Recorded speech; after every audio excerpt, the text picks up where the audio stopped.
Bonjour à tous et bienvenue pour la démonstration de comment faire un bon mojito à la maison. Alors, qu'est-ce qu'il vous faut dans un premier temps comme ingrédient? Il vous faut un bon rhum, Havana Club 3 ans, c'est ce que je recommande, rhum cubain pour respecter la tradition. Ensuite, du sirop de sucre de canne, juste là. De la menthe bien fraîche, bien que sur la recette originale on utilise de la yerba buena. Mais bon, ici on est en Europe et c'est très compliqué d'en avoir. Du citron vert. Et enfin, bien sûr, pour terminer, du Perrier. Et si vous le souhaitez en plus, vous pouvez rajouter un trait d'angostura bitter, ça apportera un caractère particulier à votre mojito et ça éblouira vos invités, excusez-moi. Donc, pour commencer, on commence avec le verre. Ici, on prend un verre assez grand, un verre type piscine, parce que bon, ça va bientôt l'été, donc il va faire quand même assez chaud et j'imagine que vous allez utiliser votre talent de barman à cette occasion-là. Donc, pour commencer, 2 belles branches de menthe. Pourquoi je mets les branches directement? Tout simplement parce que c'est dans la branche où il y a le maximum de goût. Il faut arrêter de vouloir effeuiller la menthe. Malheureusement, ça enlève à peu près 60 à 70% du goût et c'est bien dommage. Donc privilégiez directement 2 belles branches de menthe, ça n'en sera que meilleur. Ensuite, donc, un citron vert entier.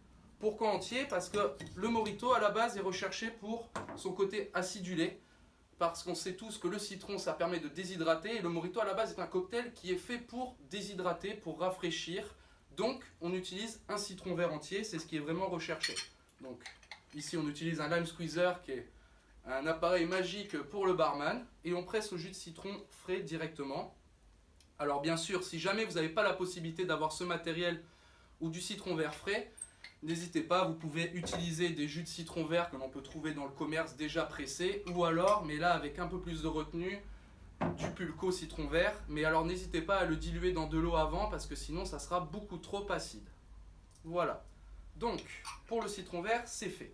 Ensuite, on attaque, on met 2 centilitres de sirop de sucre de canne, puisqu'en général un citron vert entier fait 4 centilitres, et pour qu'il y ait un parfait équilibre, on met la moitié moins en sucre, donc 2 centilitres. Voilà, la moitié du 4 centilitres, on verse dedans. Donc ici, je ne vais pas mettre tout de suite l'angostura bitter comme j'ai l'habitude de le faire pour moi-même. Je vais vous faire vraiment la recette du mojito traditionnel et à la fin, je rajouterai l'angostura bitter pour vous montrer quelles couleurs auront les 2 mojitos différents. Donc, une fois qu'on a fait ça, on rajoute la glace. Beaucoup de glace, n'hésitez pas à mettre jusqu'en haut. Pas de glace pilée, bien sûr. Alors, pourquoi pas de glace pilée? Tout simplement parce qu'il faut vous imaginer que ce cocktail, vous allez le boire à une température extérieure de 35 degrés. Et que si vous mettez de la glace pilée, ça va fondre en 30 secondes. Votre mojito va être aqueux au possible, ne va plus avoir de goût. Et à ce moment-là, on déguste un mauvais mojito. Ce que donc je ne vous conseille pas. Donc utilisez des glaçons, s'il vous plaît. Respectez un peu le mojito. Voilà. Ensuite, on ajoute le rhum. Alors vous avez le choix, soit vous faites la méthode française, vous mettez 4 centilitres. Moi personnellement je préfère la méthode internationale parce que ils sont beaucoup plus joyeux. On met 5 centilitres de rhum. Et voici.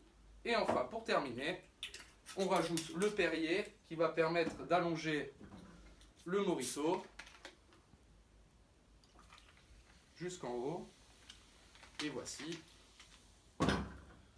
On prend une cuillère à mélange ou une cuillère, peu importe ce que vous avez chez vous pour pouvoir remonter le sucre, le citron et un peu le goût de menthe qui a été mis au fond du verre. On goûte, le mojito est bien équilibré et je vous souhaite une très bonne dégustation. Petite dernière chose, effectivement, je l'avais oublié, le trait d'angostura bitter, on en met 3 dashes. Un petit coup de mélange pour homogénéiser la chose.